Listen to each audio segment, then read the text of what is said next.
بسم اللہ الرحمن الرحیم۔ السلام علیکم۔ میری نوکری لگی تھی ہسپتال میں، وہاں میں صفائی کا کام کرتی تھی۔ وہ بہت بڑا ہسپتال تھا، لیکن وہاں جو عورت نائٹ ڈیوٹی کرتی اسے ڈبل تنخواہ ملتی ہے۔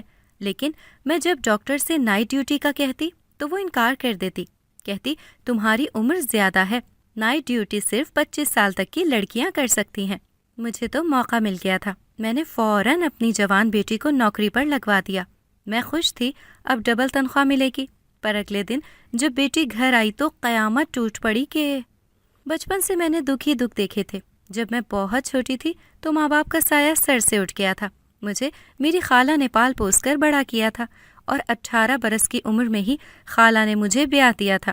سوچا شادی کے بعد کم سے کم تھوڑی خوشیاں ہی نصیب ہو جائیں گی، لیکن شادی کے بعد بھی میری قسمت میں رونا ہی لکھا تھا۔ میرا میاں مجھے مار پیٹ کرتا تھا اور نہ کماتا دھماتا تھا۔ جب دل کیا نوکری پر چلا جاتا تھا، آئے دن چھٹیاں کرتا تو اسے نوکری سے نکال دیا جاتا تھا۔ میرے یہاں 2 بیٹیاں اور 1 بیٹا پیدا ہوا۔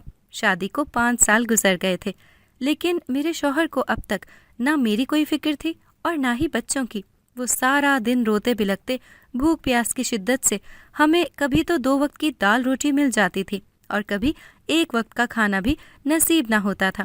میں جیسے تیسے لوگوں کے گھر کا کام کاج کرتی اور اپنے گھر کا گزر بسر چلا لیتی تھی، اور شوہر سارا دن گھر سے باہر رہتا اور عیاشیاں کرتا تھا۔ ایک روز کسی چوری ڈکیتی کے چکر میں اسے پولیس گھر سے گرفتار کر کے لے گئی۔ میں رات اپنی قسمت پر آنسو بہا رہی تھی اور اللہ سے رو رو کر دعائیں مانگ رہی تھی، یا اللہ اب تو میرے حال پر رحم کر دے۔ میرے چھوٹے چھوٹے بچے ہیں، میں کیسے انہیں اکیلے پالوں گی؟ انہیں کیسے دنیا کی خوشیاں دوں گی؟ میرے تو سر بچپن سے ہی ماں باپ کے مرنے کے بعد زندگی کی تمام خوشیاں ختم ہو گئی تھیں، اور میرے بچے، ان کا باپ جیتے جی بھی مرے ہوئے کے برابر ثابت ہوا۔ وہ تو جیتے جی بھی اپنے بچوں کے لیے کچھ نہ کر سکتا تھا، اور اب جیل چلا گیا۔ میں جائے نماز پر بیٹھی دعا کے لیے ہاتھ اٹھائے تھی، اس وقت میری دونوں بیٹیاں میرے برابر میں آ کر بیٹھ گئی تھیں اور امی امی کہتے میرے آنسوؤں کو صاف کرنے لگیں اور کہنے لگی، امی ہم ہیں نا، ہم آپ کا سہارا بنیں گے۔ ابا نہیں ہے تو کیا ہوا، ہم دونوں اپنے چھوٹے بھائی کو ہر وہ خوشی دیں گے۔ مجھے ان کی ننھی سی خواہش سن کر مسکراہٹ آ گئی کہ میری بیٹیاں بہت سمجھدار ہیں۔ میں نے اپنی دونوں بیٹیوں کو گلے سے لگا لیا تھا۔ میں گھر میں رات بھر جاگ کر سلائی کرتی اور دن بھر گھر گھر جا کر کام کاج کرتی تھی اور اپنے گھر کا خرچہ اٹھاتی تھی۔ میں نے اپنی دونوں بیٹیوں کا گورنمنٹ اسکول میں داخلہ کروا دیا تھا، اور بیٹا ابھی بہت چھوٹا تھا۔ جیسے تیسے جو ہو سکتا تھا میں تھوڑی بہت ہی بیٹیوں کو تعلیم دلوا رہی تھی۔ شوہر نے ایسے ایسے کارنامے کر کے جیل میں خود کو سلاخوں کے پیچھے دھکیل دیا تھا۔ وہاں سے اس کا نکلنا تو بہت ہی مشکل تھا، لیکن وہ جو بھی تھا جیسا بھی تھا میرا شوہر ہی تھا۔ میرا دل بار بار کرتا اس کے لیے کچھ کر سکوں، لیکن میرے پاس اتنے ہی پیسے ہوتے کہ گھر کا خرچہ اٹھا لیتی، نہ کہ اتنے کہ اچھے وکیل کی فیس دے کر اس کو چھڑوانے کے لیے کچھ کر سکتی تھی۔ میری ایک بیٹی 10 سال کی ہو چکی تھی اور دوسری 12 سال کی۔ دن یوں ہی گزر رہے تھے اور میں اپنے بچوں کے لیے ہمت باندھے سب کچھ کرتی رہی، کبھی ہمت نہ ہاری۔ ہاں، رات کے پہر جب تھک ہار کر اپنے بستر پر لیٹتی تھی تو اکثر اپنے بچپن کے دنوں کو یاد کرتی، پھر خالہ کے گھر کے حالات جس کی وجہ سے خالہ نے مجھے چھوٹی عمر میں ہی رخصت کر دیا تھا، اور پھر شوہر کے گھر کے حالات، اور اب میرے بچے بھی وہی سب دیکھ رہے ہیں جو میں دیکھتی آئی تھی۔ میں نے بچپن سے ہی غربت غربت اور بس غربت ہی دیکھی تھی، اور میں تو میٹرک پاس بھی نہ تھی جو کوئی اچھی نوکری کر لیتی، لیکن میں یہ ہرگز نہیں چاہتی تھی کہ میرے بچے بھی اسی غریبی کے حالات سے گزریں جن سب سے میں گزرتی آئی ہوں۔ رات میں یہ سب سوچتے سوچتے ہی سو گئی تھی۔ پھر ایک دن کچھ ایسا ہوا، میری طبیعت بہت خراب رہنے لگی تھی۔ میں نے سوچا اگر میں زیادہ بیمار پڑ گئی تو اپنے بچوں کو کیسے پالوں گی؟ سوچا کسی سرکاری ہسپتال میں جا کر اپنا معائنہ کروا لیتی ہوں تاکہ میں جلدی ٹھیک ہو جاؤں گی۔ میں سرکاری ہسپتال میں چلی گئی تھی۔ بس اس روز وہاں ڈاکٹر سے رجوع کیا تو اس نے مجھے آرام کرنے کو کہا، لیکن یہ سن کر میں مسکرا دی۔ میں نے ڈاکٹر سے کہا، ڈاکٹرنی صاحبہ میں آرام کرنے بیٹھ جاؤں گی تو اپنے بچوں کا پیٹ کیسے پالوں گی؟ میں ہی اکیلی اپنے بچوں کا سہارا ہوں۔ میں سلائی اور لوگوں کے گھروں کا کام کاج کر کے اپنا گزر بسر چلاتی آئی ہوں۔ اس پر ڈاکٹرنی صاحبہ نے بھی میرے لیے افسوس کیا، پھر کہنے لگی، آپ کے لیے میرے پاس ایک آفر ہے، اگر آپ تیار ہوں تو میں آپ کو ایک ہسپتال کا پتہ دیتی ہوں، وہاں کام کاج کے لیے صفائی کے لیے ماسیوں کی ضرورت ہے، تم وہاں چلی جاؤ، وہاں صبح 8 بجے سے شام 5 بجے کی ڈیوٹی ہے۔ اس کے بعد تم گھر بھی دیکھ سکتی ہو، اپنے بچوں کو بھی اور آرام بھی کر لو گی، وہاں تمہیں اچھی تنخواہ مل جائے گی۔ میں نے یہ خبر سنی تو بہت خوش ہو گئی تھی۔ میں نے ڈاکٹرنی صاحبہ کا شکریہ ادا کیا اور ہسپتال کا پتہ لے کر گھر چلی آئی تھی۔ راستے میں نے بچوں کے لیے تھوڑے پھل خرید لیے تھے۔ گھر آئی تو پھل دیکھ کر بچے بہت خوش ہو گئے تھے، کیونکہ کافی وقت بعد انہیں پھل کھانے کو نصیب ہوئے تھے۔ میں نے سوچا اگر میری اس ہسپتال میں اچھی نوکری ہو گئی تو یہ پریشانی کے دن اچھے گزرنے لگیں گے اور میں کچھ وقت اپنے بچوں کے ساتھ بھی گزار لیا کروں گی۔ میں اگلے روز کام سے چھٹی لے کر اس ہسپتال کے پتے پر نکلی اور وہاں جا کر میں نے نوکری کا معلوم کیا اور کہا مجھے ایسے فالح ڈاکٹر نے یہاں صاف ستھرائی کے کام کاج کی نوکری کے لیے بھیجا ہے اور سنا ہے یہاں ماسیوں کی ضرورت بھی ہے۔ ان لوگوں نے مجھے اگلے دن سے ہی کام کے لیے بلا لیا تھا اور ماہانہ اچھی تنخواہ اور دوپہر کا کھانا، یہ سب سہولت کے بارے میں بتایا تھا۔ میں کم سے کم پیسوں میں گھر چلانے والی اچھی تنخواہ کا سن کر ہی خوشی سے جھوم رہی تھی۔ مجھے یہ بہت بڑی رقم لگ رہی تھی۔ میں نے بچوں کے اچھے مستقبل کے بارے میں سوچ کر اس نوکری کے لیے ہاں کر دی تھی۔ میں خوشی خوشی گھر لوٹ آئی تھی اور اپنے بچوں کو تسلیاں دینے لگی کہ انشاءاللہ اب سب اچھا ہو جائے گا، ہماری زندگی پہلے سے کچھ تو بہتر گزرے گی اور ساتھ ہی مجھے تھوڑا بہت آرام بھی مل جایا کرے گا۔ اگلے دن میں ہسپتال پہنچی تو میری آنکھیں پھٹی رہ گئیں۔ یہ تو واقعی بہت ہی بڑا ہسپتال تھا۔ میں نے پورے ہسپتال کا جائزہ لیا اور پھر ان لوگوں نے مجھے ایک علیحدہ یونیفارم دیا جو ڈیوٹی پر مجھے یہی پہن کر رکھنا تھا، اور ہسپتال کے وارڈ کے بارے میں سب کچھ بتا دیا تھا جہاں مجھے صاف صفائی کا کام کرنا تھا۔ میری ایک دو اور ماسیوں سے جان پہچان ہو گئی تھی۔ میں یہاں نئی تھی، ان لوگوں نے بھی میری کافی مدد کی۔ یہاں کی تمام ماسیاں ایک نیلے یونیفارم میں ڈیوٹی کے وقت ہوتی تھیں اور ہماری صبح کی ٹائمنگ 8 سے شام 5 بجے تک کی تھی۔ رات کی ماسیاں علیحدہ ہوا کرتی تھیں جن کی ڈیوٹی پر آتے ہی ہماری چھٹی ہو جایا کرتی تھی، اور دوپہر کا کافی اچھا کھانا بھی مل جایا کرتا تھا جو لنچ بریک میں ہم سب ساتھ بیٹھ کر کھایا کرتے تھے۔ مجھے ہسپتال میں نوکری کرتے کرتے 1 ہفتہ گزر گیا تھا۔ سب کچھ بہت ہی اچھا چل رہا تھا۔ مجھے اس نوکری سے کوئی بھی مشکل پیش نہیں آ رہی تھی۔ شام کو میں گھر آتی تو بچوں کے ساتھ اچھا وقت گزرنے لگا اور رات آرام بھی کر لیتی تھی اور گھر کا سارا کام صبح کر کے ہی ہسپتال کے لیے نکل جاتی تھی۔ یہ ہسپتال گھر سے تھوڑا دور ضرور تھا، فی الوقت تو میں بسوں میں سفر کر کے ہسپتال آتی اور جاتی تھی۔ سوچا پہلی تنخواہ ملے گی تو اپنے لیے آنے جانے کا رکشہ لگوا لوں گی، اگر تھوڑا بہت بھی بجٹ میں پیسے بچ گئے تو۔ سب کچھ بہت اچھا چل رہا تھا۔ اس نوکری سے میں اور میرے بچے ہم سبھی بہت خوش تھے۔ بچیاں اب جوان ہونے لگی تھیں اور ساتھ ہی میں نے ایک پرائیویٹ اسکول میں اپنے چھوٹے بچے کا داخلہ کروا دیا تھا۔ اتنی تنخواہ میں بس آرام سے زندگی گزر رہی تھی کہ زیادہ اچھے تو نہیں لیکن پہلے سے بہتر حالات تھے۔ مجھے اس ہسپتال میں کام کرتے کرتے کافی سال گزر گئے تھے۔ میری بہت سی کام کرنے والی ماسیوں اور ڈاکٹروں سے بھی اچھی جان پہچان ہو گئی تھی، لیکن وقت گزرتا گیا اور وقت کے ساتھ ساتھ اخراجات بھی بڑھنے لگے تھے اور گھر کے گزر بسر میں مشکلات آنے لگی تھیں، کیونکہ بڑھتی ہوئی مہنگائی نے بھی لوگوں کے اچھے حالاتوں کو بھی بگاڑ رکھا تھا، اور ساتھ ہی دوسری طرف مجھے اپنی جوان بیٹیوں کی فکر رہنے لگی تھی۔ وہ عمر بڑھنے کے ساتھ ساتھ اچھے رشتوں کی بھی طلبگار ہونے لگی تھیں۔ میرا خیال تھا کہ مجھے اچھے رشتے مل جائیں تو میں جلد از جلد اپنی بیٹیوں کے فرض سے ادا ہو جاؤں گی۔ میری ایک بیٹی 25 برس کی ہونے جا رہی تھی اور دوسری 23 برس کی۔ مجھے ہر وقت ان کے رشتوں کی فکر لگی رہتی تھی۔ ایک روز مجھے ہسپتال میں ایک ماسی نے دوپہر کے لنچ ٹائم کے دوران کہا، نسرین تمہاری بیٹی کی عمر کتنی ہے؟ میں نے اسے رشتے کے بارے میں کہہ رکھا تھا۔ مجھے لگا کسی اچھے رشتے کا ذکر کرنے جا رہی ہے۔ میں نے کہا میری صفیہ 25 برس کی ہو چکی ہے۔ اس پر وہ حیرت کی نظروں سے مجھے دیکھ کر کہنے لگی، تم شادی وادی سب چھوڑو، اپنے گھر کے حالات کے بارے میں سوچو۔ آج کل تو تمہیں معلوم ہے رشتے والے بھی گھر بار سب کچھ اچھے سے اچھا دیکھتے ہیں۔ تم کیوں نہ اسے ہسپتال میں نائٹ شفٹ میں لگا دو، ہسپتال والے ڈبل تنخواہ دے رہے ہیں نائٹ ڈیوٹی کی۔ میں اس وقت تو کچھ نہ بولی، چپ بیٹھی سب کچھ سنتی رہی، لیکن شام گھر آئی تو میں اس کے بارے میں سوچنے لگی۔ پھر خیال آیا میں اپنی بیٹی کو کیوں، آخر میں ہی نہ ہسپتال میں نائٹ شفٹ کر لوں، اس سے مجھے ڈبل تنخواہ ہی ملنے لگ جائے گی۔ میں نے سوچا اگلے روز میں ڈاکٹر فرزانہ سے اس بارے میں ضرور معلومات کروں گی، وہ ضرور مجھے اچھا مشورہ دیں گی۔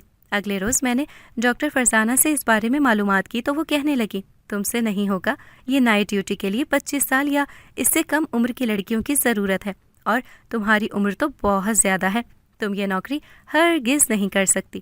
ہاں کوئی رشتہ دار یا کوئی جان پہچان کی ہو تو رابطہ کر لینا ہسپتال والوں سے، ابھی اس نوکری کے لیے ہسپتال میں بھرتیاں ہو رہی ہیں۔ یہ سن کر میں وہاں سے چلی آئی اور سوچ میں پڑ گئی تھی، کیونکہ میں نے کبھی اپنی بیٹیوں کو گھر سے باہر نہیں نکالا تھا، اور یہ نوکری پھر کیسے؟ میں شام گھر آئی تو اپنے کمرے میں بیٹھی تھی۔ کچھ ہی دیر میں میرے پاس صفیہ آئی اور چائے میرے ہاتھ میں دیتے ہوئے بولی، یہ لے امی، چائے پی لیں گی تو سر درد میں آرام آ جائے گا۔ مجھے یہ دیکھ کر بہت خوشی ہوئی۔ جب سے میری بیٹیاں جوان ہوئی تھیں وہ پورا گھر سنبھالنے لگی تھیں۔ مجھے آنے کے بعد گھر کا کوئی کام نہیں کرنا پڑتا تھا۔ میں نے صفیہ کا ہاتھ پکڑ کر اسے اپنے پاس بٹھا لیا تھا اور اس سے باتیں کرنے لگی۔ تبھی صفیہ نے مجھے کہا کہ امی جان، اب تو مجھے اور نسیم کو نوکری کرنے دیں، ہم باہر کہیں نوکری کریں گے تو سب کچھ بہت ہی اچھا ہو جائے گا، ہم تینوں مل کر ہی گھر کے اخراجات آرام سے چلا لیں گے۔ تبھی میں نے ہسپتال میں اس نوکری کے بارے میں صفیہ کو بتایا تھا۔ یہ نوکری کا ذکر چھیڑتے ہی صفیہ فوراً ہی اس نوکری کے لیے تیار ہو گئی تھی اور مجھے ساتھ ہی اگلے روز ہسپتال لے جانے کی ضد کرنے لگی۔ میں نے بھی رات بھر سوچا کہ اگر صفیہ یہ نوکری کر لے گی تو مجھ سے بھی ڈبل تنخواہ اسے ملنے لگے گی، اور اگر ایسا ہو بھی جائے تو اس میں حرج کیا؟ اور پھر صفیہ بھی یہ نوکری کے لیے راضی ہو گئی ہے۔ مجھے نہیں معلوم تھا کہ میں کس گڈھے میں قدم رکھنے والی تھی، جہاں سے میرا نکلنا بہت ہی مشکل ترین ہونے والا تھا۔ میں اگلے روز صفیہ کو اپنے ساتھ ہسپتال لے گئی تھی، اور ساتھ ہی میں نے اپنی چھوٹی بیٹی نسیم کو گھر کے کام کاج کی ذمہ داری دے دی تھی۔ ہم دونوں ہسپتال پہنچ چکے تھے۔ میں نے ڈاکٹر فرزانہ سے اپنی بیٹی صفیہ کو ملوایا اور کہا، یہ میری بیٹی ہے، میں اسے نائٹ ڈیوٹی کے لیے یہاں بھرتی کروانا چاہتی ہوں۔ ڈاکٹر فرزانہ صفیہ کو اوپر سے نیچے تک گھورنے لگی اور خوش ہو کر کہنے لگی، ہاں یہ لڑکی بالکل ٹھیک ہے اس ڈیوٹی کے لیے، اور ساتھ یہ بتاؤ سب سے پہلے کہ اس کی عمر کتنی ہے؟ میں نے کہا، ڈاکٹرنی صاحبہ 25 سال۔ وہ کہنے لگی، بس پھر تو میں اس کے فوراً ہی سارے ٹیسٹ کروا لیتی ہوں اور اسے کل سے ہی اس ڈیوٹی کے لیے بھیج دینا۔ میں نے صفیہ کو ڈاکٹر فرزانہ کی نرس کے ساتھ بھیج دیا تھا اور اپنے کاموں میں مصروف ہو گئی تھی۔ جب شام میں گھر آئی تو صفیہ کہنے لگی، امی میرے سارے ٹیسٹ بالکل ٹھیک ہیں، مجھے کل سے اس ڈیوٹی کے لیے فوری ہی بلا لیا گیا ہے۔ میں یہ سن کر بہت خوش ہونے لگی تھی کہ اب اس گھر کے حالات بہت ہی اچھے ہو جائیں گے اور میری بیٹیوں کے اچھے رشتے بھی مل جائیں گے۔ اگلے دن میں نے ہسپتال والوں کو اپنی بیٹی کے بارے میں سب کچھ بتا دیا تھا، اور شام میں اپنی ڈیوٹی کر کے گھر آ گئی تھی اور تھوڑی ہی دیر میں نائٹ ڈیوٹی کے لیے صفیہ کو ہسپتال جانا تھا۔ میں نے صفیہ کو سب کچھ سمجھا کر جانے کی اجازت دیتی تھی۔ صفیہ نائٹ ڈیوٹی کے لیے ہسپتال چلی گئی تھی۔ گھر میں اور نسیم گھر کی خوشیوں کے بارے میں باتیں کر رہے تھے کہ اب تو صفیہ کی نوکری کی وجہ سے ہمارے گھر میں خوشیاں ہی خوشیاں آ جائیں گی، اور میری دونوں بیٹیاں جلد ہی اچھے رشتوں میں بند کر اپنے سسرال چلی جائیں گی۔ لیکن ہمیں نہیں معلوم تھا کہ ہمارے ساتھ ایک ایسا حادثہ ہونے والا ہے جس کا ہمارے ذہن و گمان میں بھی نہیں تھا، وہ کالی رات جس نے سب کچھ بدل دیا تھا۔ میں روتے روتے یہ ساری کہانی ڈاکٹر فرزانہ کے بیٹے فرید کو بتا رہی تھی، جو بہت ہی اچھا پڑھا لکھا اور سمجھدار لڑکا تھا، جو میری بیٹی صفیہ کے رشتے کے لیے میرے پاس آیا بیٹھا ہوا تھا۔ لیکن میری بیٹی شادی کرنے سے صاف انکار کر چکی تھی، کیونکہ اس کالی رات میں اس کے ساتھ وہ ہوا تھا جو ہم نے کبھی خواب میں بھی نہیں سوچا تھا۔ فرید ڈاکٹر فرزانہ کا بیٹا تھا، لیکن ڈاکٹر فرزانہ کے اپنے ہی آگے بیٹے سے کچھ اچھے تعلقات نہیں تھے۔ وہ اکثر ان سے ملنے ہسپتال ضرور آتا تھا، لیکن ان کے ساتھ وہ رہتا نہیں تھا، وہ کہیں اور رہتا تھا اور اچھی جگہ کہیں اور نوکری کرتا تھا۔ جب وہ ڈاکٹر فرزانہ سے ملنے ہسپتال آتا تھا تو میری بیٹی صفیہ سے اس کی اچھی دوستی ہو گئی تھی، لیکن جب اس نے شادی کے لیے صفیہ کو کہا تو صفیہ نے اسے صاف انکار کر دیا تھا، اور اسی وجہ سے وہ میرے پاس اب رشتہ لے کر آیا تھا۔ لیکن اس بارے میں ابھی ڈاکٹر فرزانہ کو کچھ معلوم نہیں تھا۔ میں بھی فرید کو کافی پرانے وقت سے جانتی تھی۔ مجھے اس رشتے کے لیے کوئی اعتراض نہیں تھا، لیکن میری بیٹی شادی نہیں کرنا چاہتی تھی، اس لیے وہ آج مجھ سے ملنے چلا آیا اور میری کہانی مجھ سے پوچھنے لگا کہ آنٹی ایسی بھی کیا وجہ ہو سکتی ہے کہ صفیہ نے میرے ساتھ بالکل اپنا رویہ بدل دیا ہے؟ وہ مجھ سے روٹھی ہوئی رہتی ہے، اب پہلے کی طرح نہ بات کرتی ہے نہ کوئی میل جول۔ میں اسے اپنی اور صفیہ کی ساری تفصیلات بتا رہی تھی۔ فرید کہنے لگا، مگر آنٹی ایسا بھی کیا ہوا تھا صفیہ کے ساتھ اس رات جو وہ اب شادی ہی نہیں کرنا چاہتی؟ میں نے اس کی طرف سوالیہ نظروں سے دیکھا اور کہا، یہ تو تم اپنی ماں سے جا کر پوچھو، جو مجھے حیرانگی سے دیکھنے لگا اور بولا، کیا مطلب ہے آنٹی آپ کا؟ آخر ان سب میں میری ماں کا کیا قصور؟ وہ کہاں سے بیچ میں آ گئی؟ بلکہ آپ نے ہی تو بتایا کہ آپ کی بیٹی صفیہ کو میری ماں ڈاکٹر فرزانہ نے ہی نوکری پر رکھا تھا جب آپ اسے ہسپتال نوکری کے لیے لے گئی تھی۔ میں نے کہا، بیٹا اس رات صفیہ کے ساتھ جو کچھ ہوا وہ سب صرف اور صرف ڈاکٹر فرزانہ کی ہی وجہ سے ممکن ہوا تھا۔ اگر وہ چاہتی تو یہ سب کبھی نہ ہوتا اور صفیہ کو بھی اس رشتے سے کوئی انکار نہیں ہوتا۔ لیکن اس رات فرید کہنے لگا، آنٹی مجھے بتائیں، میں جاننا چاہتا ہوں کہ اس رات ایسا کیا ہوا تھا۔ میں نے کہا کہ اگر اس رات وہ سب نہ ہوا ہوتا تو نہ میں وہ نوکری چھوڑتی اور نہ ہی صفیہ، ہم دونوں کی زندگیاں ہی بدل گئیں۔ میں نے فرید کو بتایا کہ اس رات ڈیوٹی کے لیے صفیہ ہسپتال پہنچ چکی تھی۔ گھر میں بہت خوش تھی، لیکن اگلے روز جب صفیہ گھر لوٹی تو ہم پر قیامت ہی ٹوٹ پڑی۔ میری صفیہ اس دن کے بعد بالکل بدل ہی گئی تھی۔ وہ بالکل چپ چاپ اور خاموش رہنے لگی۔ اس وقت بہت تھکی تھکی اور مایوس لگ رہی تھی۔ اس کے چہرے کا رنگ بالکل اڑا ہوا تھا۔ مجھے لگا رات کی ڈیوٹی کر کے آئی ہے، شاید اس لیے وہ کافی تھکی ہوئی ہے۔ اس سے پہلے اس نے کبھی نوکری نہیں کی تھی۔ ہو سکتا ہے بچی ہے، پہلی بار نوکری کر کے آئی، کافی تھک گئی ہوگی۔ میں نے اسے مایوس دیکھ کر پوچھا، سب ٹھیک ہے نا صفیہ؟ وہ کہنے لگی، ہاں سب ٹھیک، اور جا کر اپنا کمرہ بند کر کے سو گئی تھی۔ اب روز وہ ہسپتال جاتی مگر چپ چاپ خاموش رہتی، نہ کسی سے بات کرتی، نہ کسی کو کچھ بتاتی، اور میری صفیہ تو صفیہ ہی نہ رہی۔ اس دن کے بعد سے وہ بالکل بدل گئی تھی۔ اسے نوکری کرتے 1 مہینہ ہو گیا تھا اور وہ پہلی تنخواہ بھی گھر لا چکی تھی، مگر اس کی طبیعت بگڑنے لگی تھی۔ میں لاکھ کہتی، چل میں ڈاکٹر سے تیرا معائنہ کروا لیتی ہوں، مگر وہ یہ سن کر ہی گھبرا جاتی تھی اور ڈری ڈری سہمی رہتی تھی۔ انہی دنوں صفیہ کے لیے ایک بہت ہی اچھے گھر کا رشتہ آیا تھا۔ لڑکا بہت ہی اچھا اور پڑھا لکھا تھا، اور ان لوگوں نے صفیہ کو دیکھتے ہی پسند کر لیا تھا۔ ساتھ ہی وہ لڑکا شادی کے بعد صفیہ کو اپنے ساتھ ملک سے باہر لے جانا چاہتا تھا، مگر صفیہ اس رشتے سے بالکل خوش نہیں تھی۔ وہ مجھے انکار کر چکی تھی، امی مجھے شادی نہیں کرنی۔ مجھے لگا وہ مجھ سے دور ہونے کی وجہ سے یہ سب کہہ رہی ہے، وقت آئے گا تو سمجھ جائے گی۔ پھر میں نے اس سے چھپ کر اس کا رشتہ طے کر دیا تھا، اور وہ اگلے ہفتے ہی منگنی کی چھوٹی سی رسم کرنا چاہتے تھے۔ لیکن میں روز صفیہ کو سمجھاتی، پر وہ ہر بار مجھے نہ میں جواب دیتی اور کہتی میں شادی ہی نہیں کرنا چاہتی، منگنی میں بس 1 ہی دن رہ گیا تھا۔ میں نے اس پر غصہ کیا اور کہا، آخر ایسی بھی کیا بات ہے جو تم کبھی شادی ہی نہیں کر سکتی؟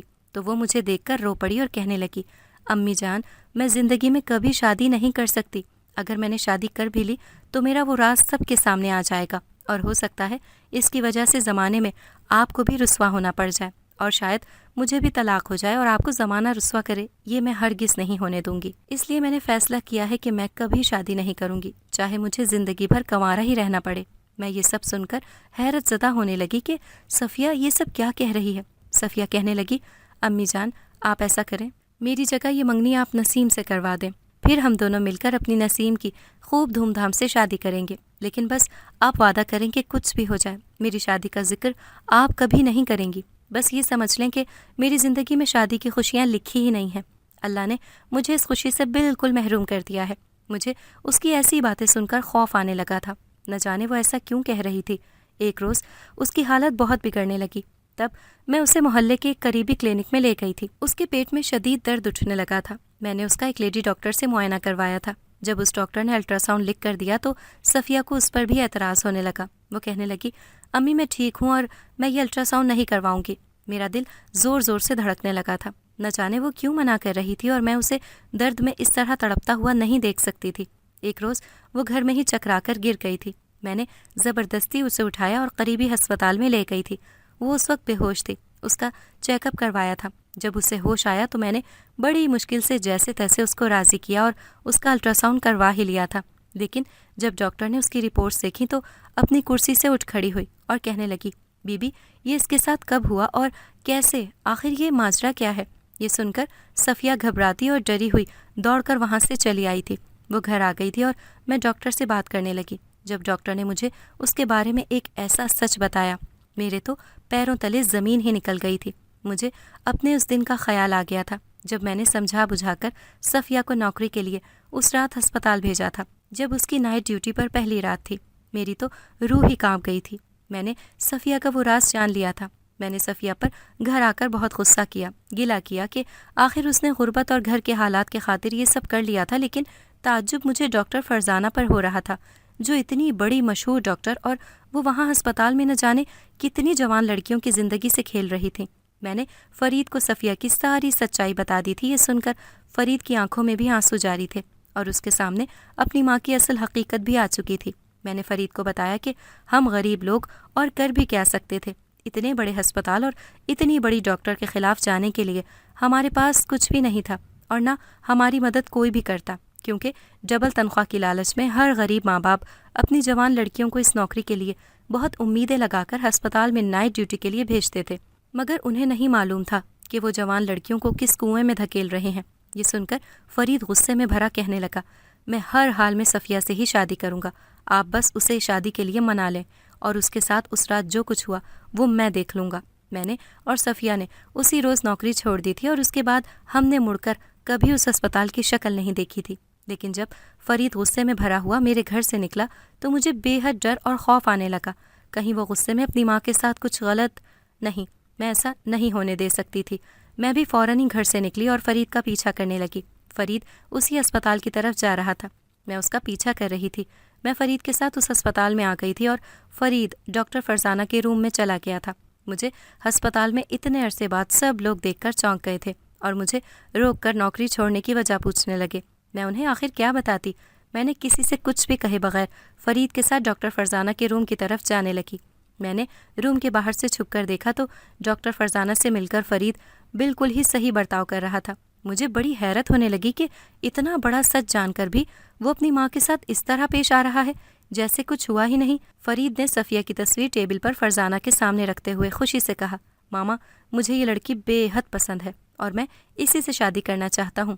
صفیہ کی تصویر دیکھ کر ڈاکٹر فرزانہ سٹ پٹا گئی اور کہنے لگی، نہیں نہیں، یہ لڑکی تمہارے قابل نہیں ہے، تم جس سے کہو گے میں تمہاری شادی خوشی خوشی کرواؤں گی، لیکن اس لڑکی سے تو ہرگز نہیں۔ میں نے کہا، لیکن کیوں ماما، کیا وجہ ہے؟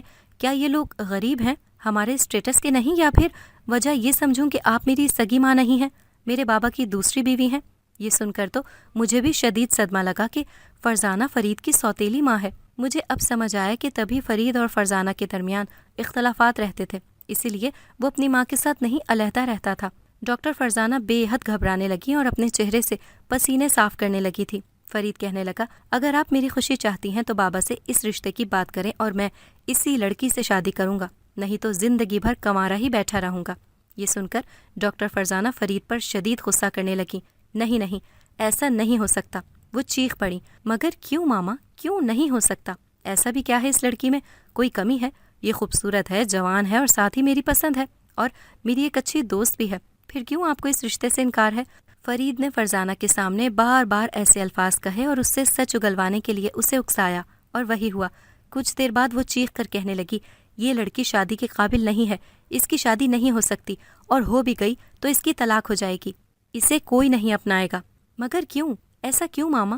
وہ چیخ پڑی، اس کی بچہ دانی نہیں ہے، اور اس رات ہم نے اس کی بچہ دانی نکال کر بیچ دی تھی۔ یہ سب سن کر فرید زور زور سے ہنسنے لگا اور بولا، واہ ماما، جبکہ آپ بھی تو عورت ہیں، اگر آپ کی بیٹی کے ساتھ یہ سب ہوا ہوتا تو جبھی آپ کو اللہ نے اولاد نہیں دی، کیونکہ آپ ماں بننے کے لائق ہی نہیں ہیں۔ آپ نے اتنا بڑا غیر قانونی کام کسی کی غربت کا فائدہ اٹھا کر امیروں کا بھلا کر دیا۔